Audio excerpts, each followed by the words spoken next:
एक धर्मदास नाम के बहुत बड़े धनी व्यक्ति थे, सेठ थे। वैश्य कुल में जन्म था। भगवान श्री कृष्ण, श्री राम, विष्णु और शंकर के दृढ़ पुजारी थे। उन्होंने अपने, क्योंकि ये सभी को मालूम है कि गुरु बिन मोक्ष नहीं हो सकता, इसलिए गुरु का बनाना अनिवार्य समझ रखा है। तो गुरु बना रखे थे रूपदास जी, जो श्री विष्णु के पुजारी थे, वैष्णव साधु थे। धर्मदास जी 60 वर्ष के आसपास हो चुके थे। पैसे की कोई गिनती नहीं थी, इतना धन था उनके पास। सबसे बड़ी बात सोचने की है पुण्यात्माओं कि इतना धनी व्यक्ति भी भगवान की चाह रखता है तो बहुत पुण्यकर्मी प्राणी होता है। जैसा भी उसके गुरुदेव ने बताया था उसी पर वो दृढ़ थे, गुरु के एक एक वचन को फाइनल मानते थे। पुण्यात्माओं, एक नियम होता है कि श्रद्धालु यानी शिष्य गुरु जी के वचन में किसी प्रकार का अविश्वास ना करे, ये नियम होता है। और इस नियम का दुरुपयोग किया इन नकली संतों ने। श्रद्धालु कहते हैं गुरु जो कहते हैं वो सत्य होता है। जब गुरु है सत्य को नहीं, उनका ज्ञान सत्य कित्त होगा। जब गुरु ही नकली है, इनको कह ख का पता नहीं, तो इनका ज्ञान हो ही नहीं सकता सत्य। लेकिन वो अनजान श्रद्धालु उनको गुरु मान रहे हैं, सतगुरु मान रहे हैं, और वो कतई अज्ञानी है। अब ये दास के वर्ड जो आज सुन रहा हो कोई प्रथम बार, तो न्यू सोचेगा कि रामपाल तो अपने आप ने सब तो विद्वान मान रहा है। कि नहीं, दास कोई विद्वान नहीं, लेकिन गॉड गिवन ज्ञान जरूर है दास के पास। विद्वान तो परमात्मा है, और उन्होंने ज्ञान हमें दे रखा। उस ज्ञान का एक डंडोरा पीट रहा है दास तो, कि ये ऐसा है, ऐसा है, ऐसा है, बस भगवान ने बता रखा है।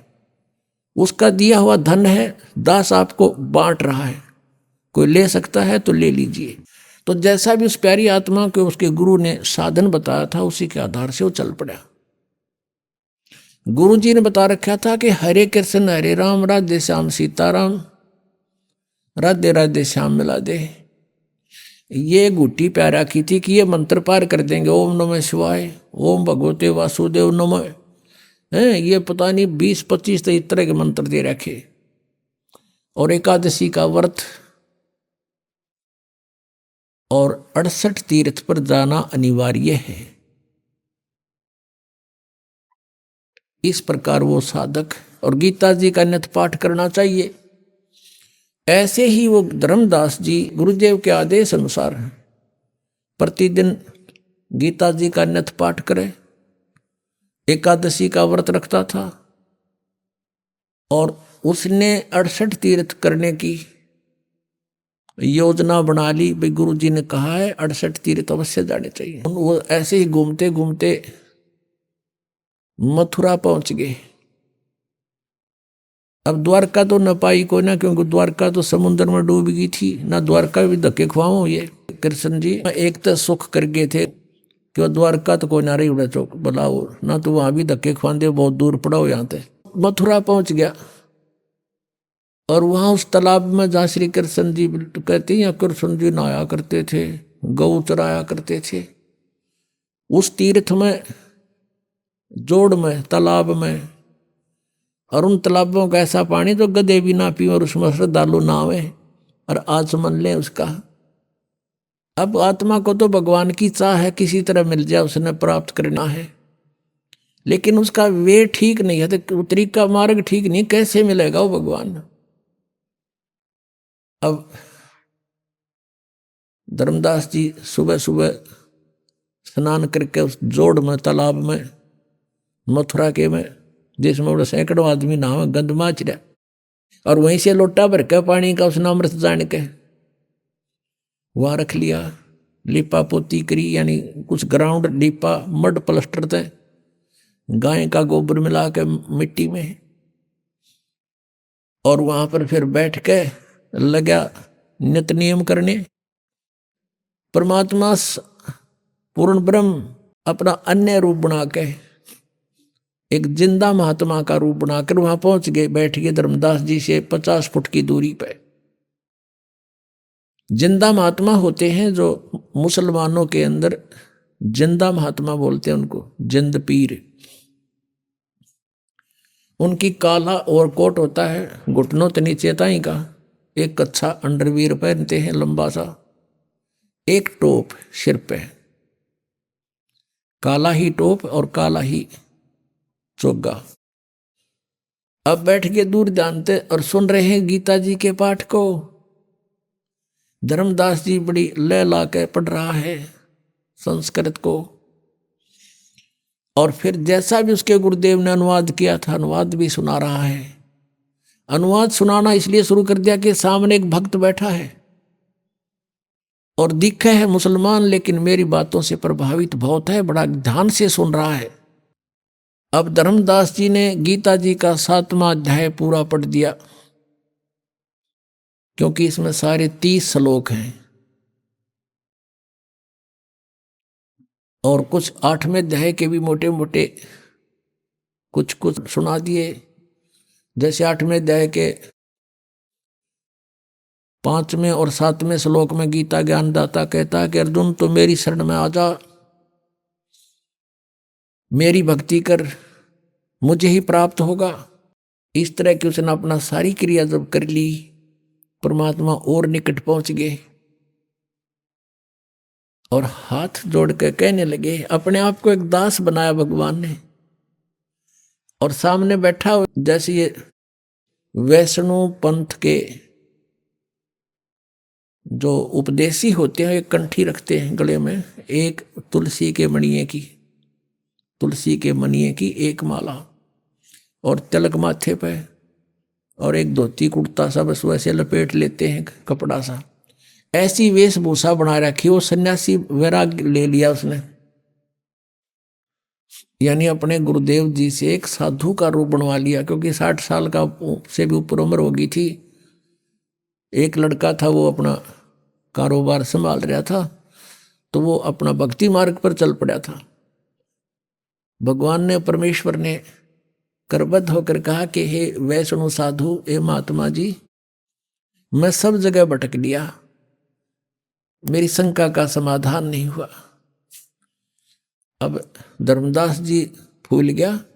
बोल भक्त, क्या समस्या है तेरी? कि मुझे एक प्रश्न का उत्तर नहीं आया, किसी ने नहीं बताया। क्या? कि कौन ब्रह्मा का पिता है, कौन विष्णु की माँ, और शंकर का दादा कौन है, हमको दे बता।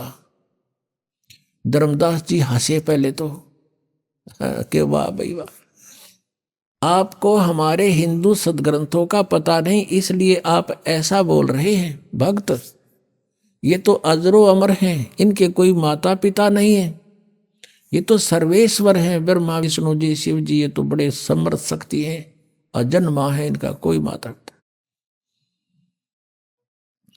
परमेश्वर ने कहा कि आप अपने सदग्रंथों से परिचित नहीं हैं महात्मा जी।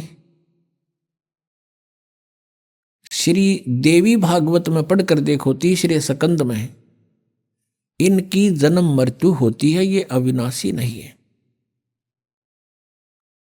और उस समय ये संस्कृत में थे सारे, तो वो उसने एक ब्राह्मण से पूछा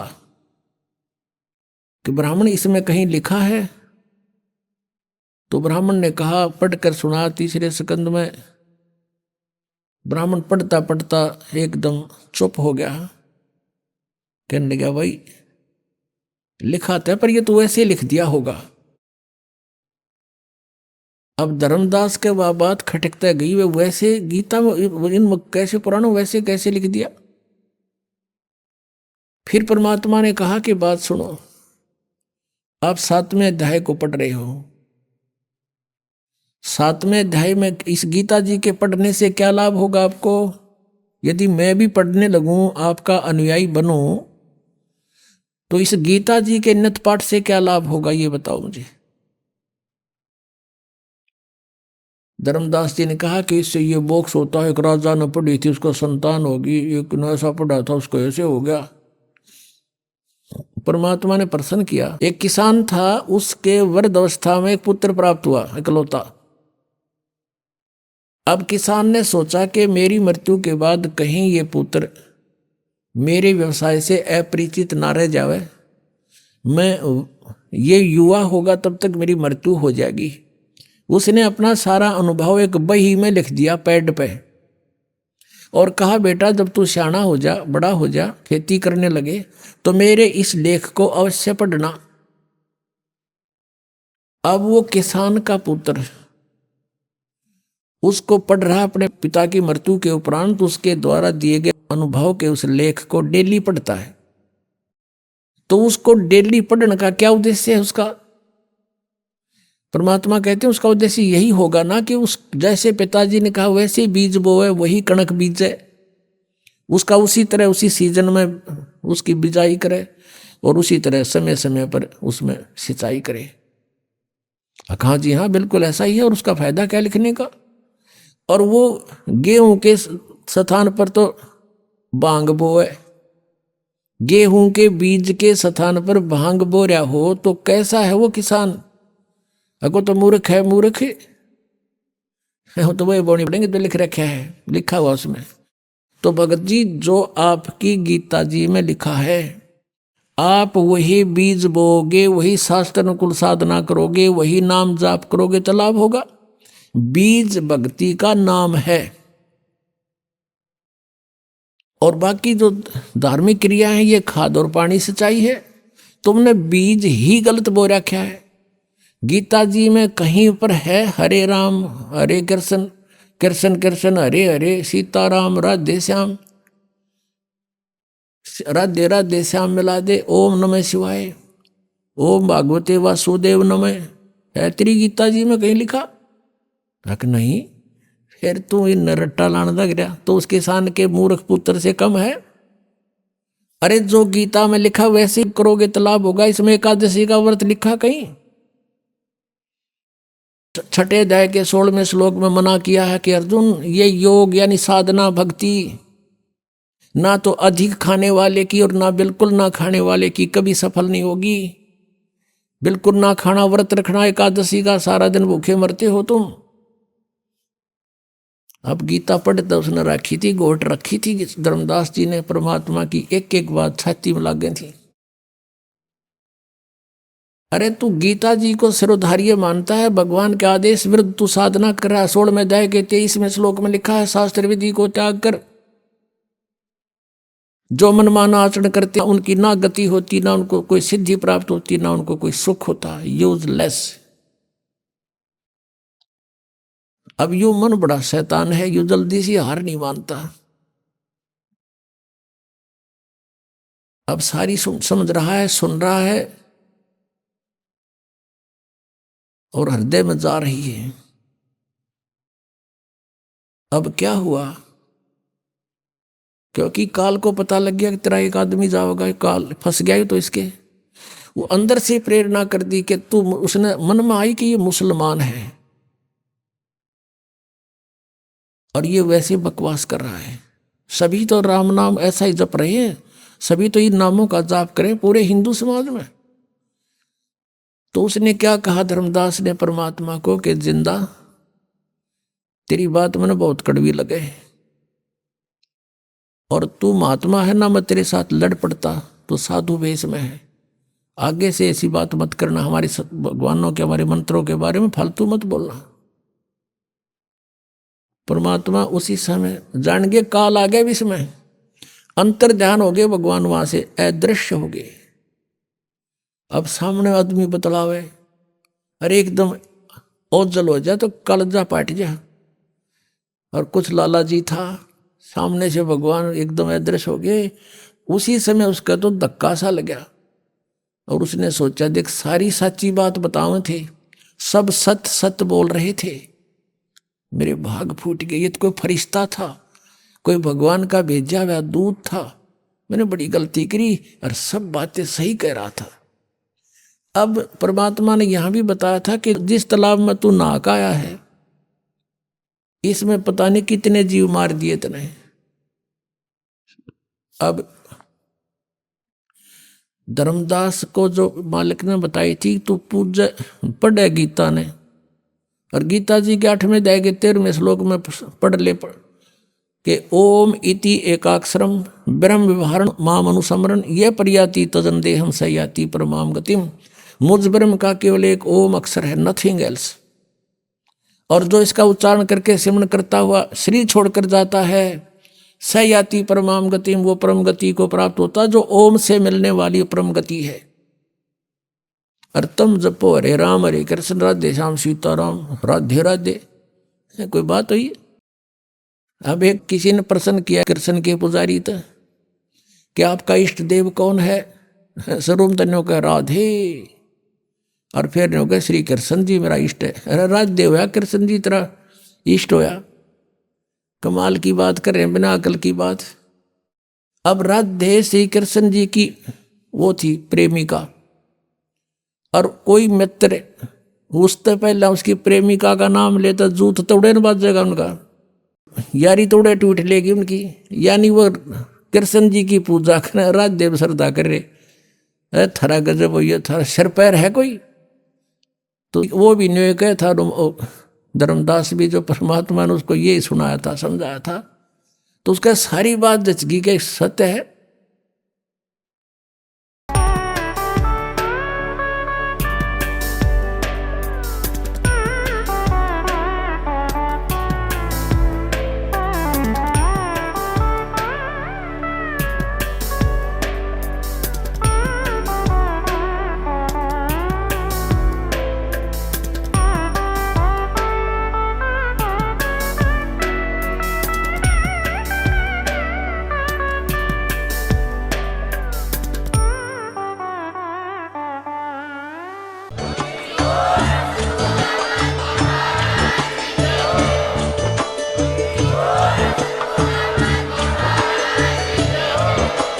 आप सुन रहे थे जगत गुरु तत्वदर्शी संत रामपाल जी महाराज जी के मंगल प्रवचन। अधिक जानकारी के लिए विजिट कीजिए हमारी वेबसाइट www.jagatgururampalji.org। संत रामपाल जी महाराज जी के शुभ आशीर्वाद से पूरे विश्व भर में 500 से भी ज्यादा नाम दीक्षा केंद्र हैं, जिन पर संत रामपाल जी महाराज जी द्वारा ऑनलाइन निशुल्क नाम दीक्षा दी जा रही है। अपने नजदीकी नाम दीक्षा केंद्र का पता करने के लिए संपर्क करें 8222880541।